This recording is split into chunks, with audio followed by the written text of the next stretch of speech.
मातृभूमी स्वतंत्र करण्या, मातृभूमी स्वतंत्र करण्या, तळहाती घेऊन प्राण, बलिदानाचे कफन बांधून, बलिदानाचे कफन बांधून, लढल्या वीरांगना महान, लढल्या वीरांगना महान. आज सादर होणाऱ्या शिंपल्यातील मोती ह्या कार्यक्रमात मी रंजना आंबेकर आपणा सर्वांना स्नेहपूर्वक वंदन करते. ह्या कार्यक्रमात ज्या क्रांतिकारक भगिनी अज्ञात राहिल्या त्यांच्याबद्दल मी मनोगत व्यक्त करणार आहे. आपल्या देशात स्वातंत्र्यपूर्व काळात अनेक क्रांतिकारक होऊन गेले. त्यातील काहींचे बलिदान आपल्याला माहीत आहे, परंतु अनेक असे क्रांतिकारक आहेत ज्यांचे बलिदान आपल्याला माहीत नाही. अनेक महिला क्रांतिकारकांचे बलिदान आपल्याला माहीत नाही. अशाच अज्ञात महिला क्रांतिकारकांचे बलिदान आपणासमोर आणण्याचा मी प्रयत्न करणार आहे. भारताला बलिदानाची भूमी असे म्हटले जाते. भारतातील लोकांना ब्रिटिश राजवटीपासून स्वतंत्र करण्यासाठी अनेक महिलांनी प्राणांची आहुती दिली. राणी लक्ष्मीबाई, सरोजिनी नायडू, झलकारीबाई यांच्यासारख्या काहींचेच योगदान आपल्याला माहिती आहे. परंतु अज्ञात महिलांचे बलिदान सर्वांसमोर आणून त्यांना आदरांजली देणे हे आपले कर्तव्य आहे.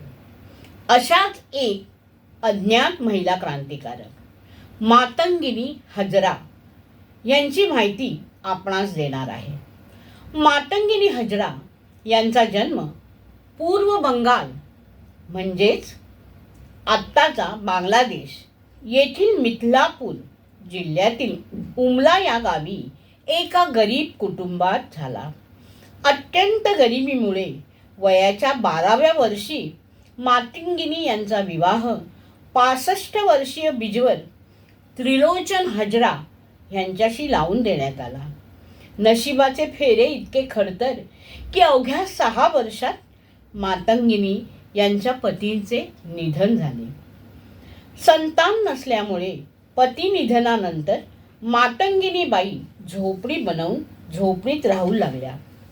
स्वतःच्या उदरनिर्वाह चालवण्यासाठी त्या मोलमजुरी करू लागल्या.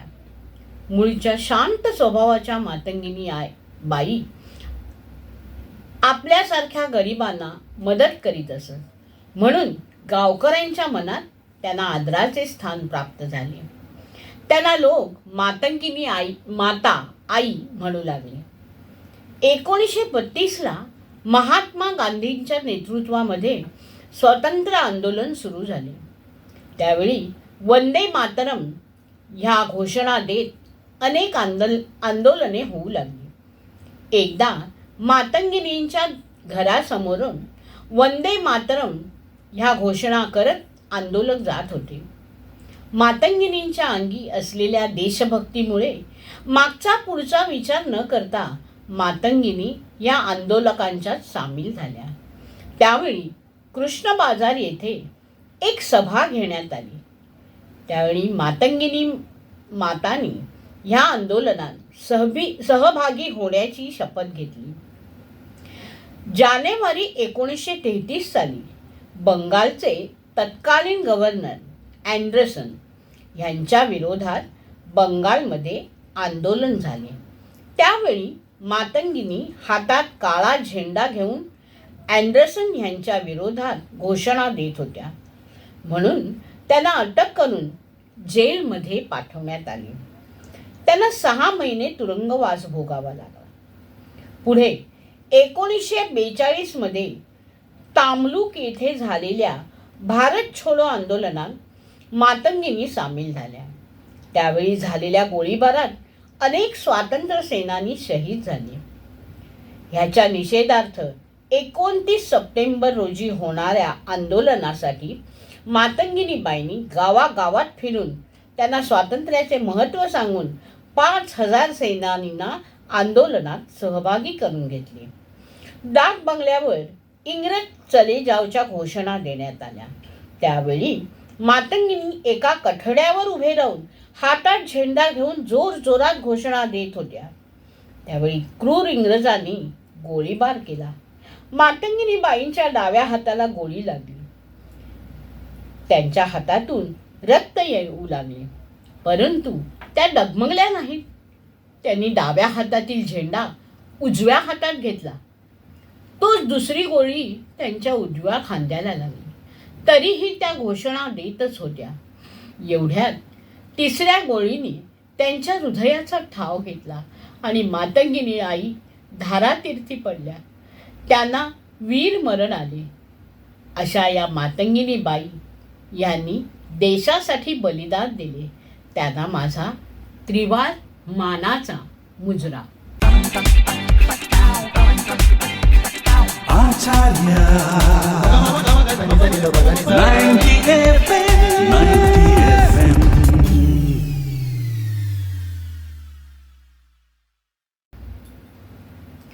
यानंतर दुसऱ्या स्वातंत्र्य सेनानी ताराराणी श्रीवास्तव यांची कथा मी आपणास सांगणार आहे. ताराराणी यांचा जन्म बिहारची राजधानी पटना येथील सारंग जिल्ह्यात झाला. त्यांचा विवाह सुद्धा कमी वयात फुलेंदू बाबू यांच्याशी झाला. ते क्रांतिकारक होते. त्यांच्या अंगी ज्वाज्वल्य देशभक्ती होती. ताराराणी यांच्या मनात देशप्रेम होते.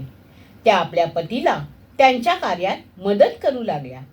त्यावेळी महिलांना घरकामात जुंपले जायचे. अशा वेळी ताराराणी घरोघरी जाऊन महिलांना स्वातंत्र्याचे महत्त्व सांगून त्यांच्या मनात देशप्रेम जागृत करून त्यांना देशकार्यात सामील करून घ्यायच्या. 8 जानेवारी 1942चे भारत छोडो आंदोलन तीव्र झाले होते. ताराराणींचे पती फुलेंद्रू बाबू ह्यामध्ये अग्रेसर होते. इंग्रजांनी हे आंदोलन दडपण्याचा खूप प्रयत्न केला, पण त्यांना यश आले नाही. मग त्यांनी लाठीचार्ज सुरू केला, परंतु लोक पेटून उठले होते. देशप्रेम आणि स्वातंत्र्य त्यांच्या नसानसात भिनले होते. त्यामुळे लाठीचार्ज होऊनही लोक मागे हटत नव्हते. ताराराणी आपल्या पतीसमवेत आंदोलनात सहभागी झाल्या होत्या. जनप्रभाव तीव्र झाला होता. हे पाहून इंग्रजांनी अंधाधुंद गोळीबार सुरू केला. आंदोलनात अग्रेसर असलेल्या फुलेंद्र बाबूंच्या छातीत गोळी लागली आणि ते जमिनीवर पडले. ते पाहून ताराराणी धावत आल्या. त्यांनी आपल्या साडीचा पदर फाडून फुलेंदू बाबूंच्या छातीवर बांधला आणि त्या आंदोलनात सामील झाल्या. आपल्या पतीचे मरण समोर दिसत असताना त्या न डगमगता इंग्रज चले जाओच्या घोषणा देत राहिल्या. नंतर त्या आपल्या पतीजवळ आल्या. फुलेंदू बाबूंना वीर मरण आले होते. ताराराणींना अटक झाली. तुरुंगात रवानगी झाली. तुरुंगातून बाहेर आल्यानंतर आपल्या पतीचे कार्य पुढे नेण्याचा निश्चय त्यांनी केला. देशाला स्वातंत्र्य मिळेपर्यंत त्या देशासाठी लढत राहिल्या आणि अशाच वृद्धापकाळाने त्यांना सुद्धा वीरमरण प्राप्त झाले. अशा ताराराणी श्रीवास्तव ह्यांना मानाचा मुजरा.